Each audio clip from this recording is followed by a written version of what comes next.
सवाल का आज तक जवाब ही नहीं मिला और वो पहेली बन के रह गया। जैसे मतलब मेरी आवाज़ ही नहीं निकल रही, मैं उसको बोलना चाह रहा हूँ मम्मी गुजर को कि तो मैं एकदम सुन पड़ गया था। उस जगह पे तो जाने की हिम्मत ही नहीं थी। Hello guys, welcome back podcast. आज हमारे साथ बहुत स्पेशल गेस्ट है। ये है सौरभ भाई, ये है आर्यन भाई, ये हमारे कियान भाई, ये हमारी स्वाति दीदी और ये हमारी माता जी सुनीता जी।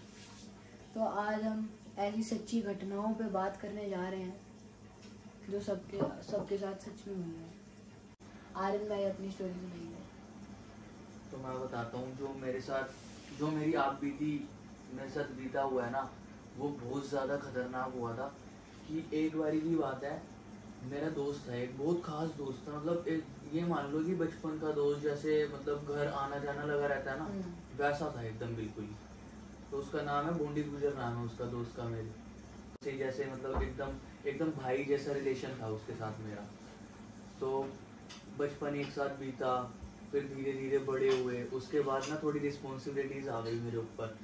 तो घर वाले बोलने लग गए कि क्या यार, मतलब वेला बैठा हुआ है घर पे, कुछ कर नहीं रहा, कुछ काम धंधा नहीं कर रहा। तो मैंने सोचा कि घर वाले बोलते रहते थे, बचपन से पूछते रहते थे कि तेरा ड्रीम क्या है, तू बनना क्या चाहता है, तेरे को बड़े होके बनना क्या है। फिर मैंने सोचा कि यार क्या बनना है, क्या बनना है। मेरे को कहीं से कोई क्वेश्चन करता था मैं अपने आप से, लेकिन आंसर ही नहीं मिलता था। उसके बाद लॉकडाउन स्टार्ट हो गया था बीच में। फिर लॉकडाउन के मिड में ही फिर मेरी जॉब लग गई थी गुड़गांव के अंदर। फिर जॉब भी लग गई, लेकिन मैं वहाँ भी खुश नहीं था। मतलब 1-2 साल जैसे तैसे निकल गए, 2 साल हो गए पूरे कंप्लीट। फिर उसके बाद मैं खुश नहीं था वहाँ पे बिल्कुल भी। उसके बाद फिर मैंने वहाँ से छोड़ दी जॉब। फिर मैं घर पे रहा थोड़े दिन। फिर मेरे को थोड़ा ये लगा कि हाँ, कि अब फिर मेरे को पता लगा कि मैं किस चीज़ के लिए बना हूँ। तो फिर उसके बाद मैंने स्टेडियम ज्वाइन कर लिया था, JLM। फिर वहाँ पे मैं प्रैक्टिस करने जाता था। और जिस टाइम मैंने वो ज्वाइन किया था ना, तो मेरे घर वालों ने मेरे को एक बात समझाई थी कि तू ये ज्वाइन तो कर रहा है स्टेडियम, लेकिन जो ये स्टेडियम वाली लाइफ है ना, ये पूरी एक तपस्या टाइप है।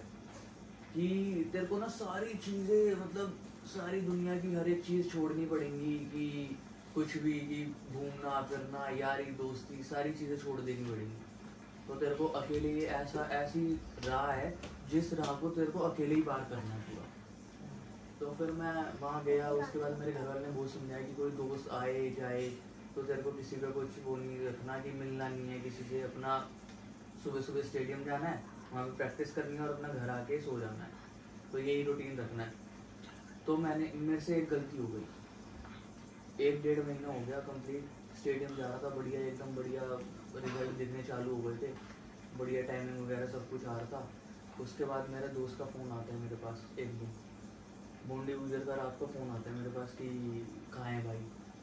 तो मैं सोचता हूँ पहले कि ना उठाऊँ, फिर मैं सोचता हूँ कि चल उठा लेता हूँ यार, दोस्त ही है। फिर मैं उठा लेता हूँ। तो मैं मेट्रो से आ रहा होता हूँ, मेट्रो से मैं उतरता हूँ NSP मेट्रो उतरता हूँ। तो मैं उसका फ़ोन उठाता हूँ, उसको बोलता हूँ चल NSP आ जा। NSP से फिर दोनों भाई साथ में चलते हैं। फिर उसके बाद वो आ जाता है, उसके साथ एक और दोस्त भी होता है, और वो आता है। फिर उसके साथ मैं बैठता हूँ। फिर हम तीनों ना वहाँ से चले जाते हैं। तो वो बोलता है कि भाई तू इतने दिनों से कहाँ था, क्या हो गया, ऐसा मैंने क्या कर दिया जो तू इतना नाराज़ हो गया, ये वो, तू आता नहीं है मेरे पास। उसके बाद भाई मैं बोलता हूँ कुछ नहीं भाई, थोड़ी लाइफ चेंज हो गई है, वो थोड़ा करियर वगैरह, थोड़ा ध्यान देना अपने ऊपर। फिर उसके बाद वो मेरे को ले जाता है आगे। तो हम यहाँ से जाते हैं केशवपुरम से होते हुए आगे इंदर लोग, जो तुम्हारा ये करोल बाग वाला फ्लाईओवर है ना ऊपर, यहाँ से जा रहे होते हैं। रात का टाइम होता है, उस टाइम मैं आता हूँ। रात को लास्ट मेट्रो थी वो, 10:30-11 बजे की लास्ट मेट्रो थी। उस टाइम आता हूँ मैं, क्योंकि वहाँ पे कुछ फंक्शन वगैरह भी था, तो वो अटेंड करके आया था, सेरेमनी वगैरह थी। तो उसके बाद हम जाते हैं वहाँ से 3 बंदे। तो जब हम जा रहे होते हैं ना, तो जो तीसरा दोस्त होता है उसको मैं जानता ही नहीं था वो कि वो कौन है। वो बूंदी गुजर के साथ आया था। तो हम जा रहे होते हैं उधर से, फ्लाईओवर के ऊपर चल रहे होते हैं। तो पीछे से ना आवाज़ आती है, एकदम से किसी लेडी की आवाज़ आती है। तो हम सोचते हैं कि किसकी आवाज़ है, मतलब कोई रिस्पॉन्स नहीं करता उस टाइम। फिर दूसरी बारी फिर से आवाज़ आती है, और ऐसी वे में आवाज़ आती है कि जैसे हमारा कोई, मतलब कोई जानकारी आवाज़ लगा रहा है, बिल्कुल नोन। पीछे से एकदम ऐसी आवाज़ आती है। तो वो जो थर्ड पर्सन होता है ना, वो जो बूंदी गुजर का दोस्त होता है, वो एकदम से पीछे मुड़ के देखता है कि पीछे कौन है। और वो जैसे पीछे मुड़ के देखता है ना, पहले तो वो पीछे मुड़ के देखता है, मैं सोचता हूँ कि भाई क्या हो गया ऐसा। फिर जैसे वो फ्लाईओवर क्रॉस होता है ना, उसके बाद वहीं पे एक सोसाइटी है, आगे जाके एक वो है, रेलवे कॉलोनी है। तो वहाँ वो बोंडी गुजर बोलता है कि ये दोस्त यहाँ पे रहता है, तो यहाँ पे से उतारना है। तो भाई हम वहाँ पे पहुँचते हैं कॉलोनी के अंदर, वहाँ से उतारते हैं। उसके बाद जब वो उतरता है ना स्कूटी पे से, तो वो जा रहा होता है आगे। तो उस टाइम ना जब वो आता है तो मैं उतना नोटिस नहीं करता। तो जिस टाइम वो उतर के जा रहा होता है ना, तो एकदम से मेरी नज़र पड़ती है उसके पैरों पे। तो जैसी पैरों पे नज़र पड़ती है ना, तो मैं देखता हूँ कि उसके पैर उल्टे हैं, और उसके पैर उल्टे हैं और वो जा रहा है भाई सीधा। और भाई उस टाइम मेरे एकदम भाई गूज़बम्प्स मतलब खड़े हो जाते हैं एकदम से कि क्या हुआ, ये सीन समझ ही नहीं आता। फिर मैं एकदम से मतलब मेरी आवाज़ ही नहीं निकल रही, मैं उसको बोलना चाह रहा हूँ मम्मी गुजर को कि भाई ये कौन है, ये क्या है, तो मेरी एकदम से आवाज़ अटक गई है बीच में और मैं कुछ बोल ही नहीं पा रहा। और उस टाइम समझ ही नहीं आया, उसने स्कूटी स्टार्ट कर ली है, मैं कुछ बोल ही नहीं पा रहा, मैं अपनी बॉडी मूवमेंट ही नहीं कर पा रहा हूँ।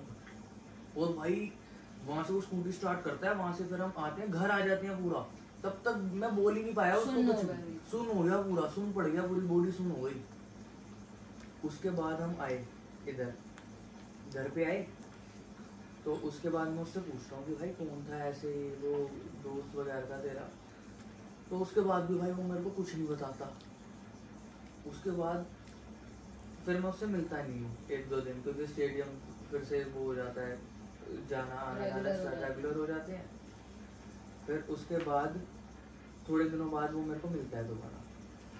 तो वो दोबारा मिलता है, तब मैं उससे पूछता हूँ कि भाई क्या क्या ऐसे क्या हुआ था, कौन था वो।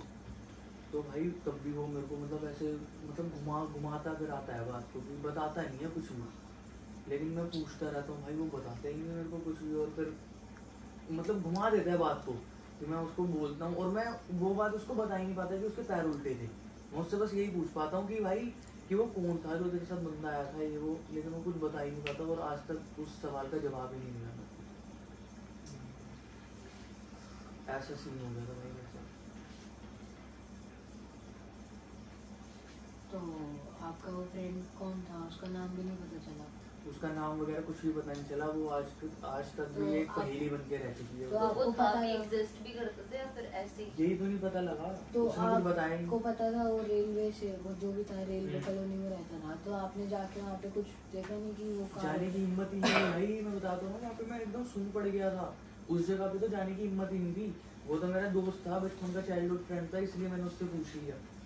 वो फ्रेंड था, वो जानता था कि ये ऐसा है? हाँ जानता था, लेकिन वो मेरे को कुछ बताते ही नहीं था बात, वो घुमा फिरा देता था बात, कुछ तो छुपा रहा था वो मेरे से, जो था ऐसा जो मेरे से छुपाना चाहता है, नहीं बताना चाहता। उस सवाल का आज तक जवाब ही नहीं मिला, और वो पहेली बन के रह गई आज तक। तो तुमने दोबारा पूछने की कोशिश नहीं की थी उससे? दोबारा कम से कम मैंने 10-15 बारी पूछा, लेकिन उसने आज तक मेरे को बात ही नहीं बताई, बात ही घुमा दी।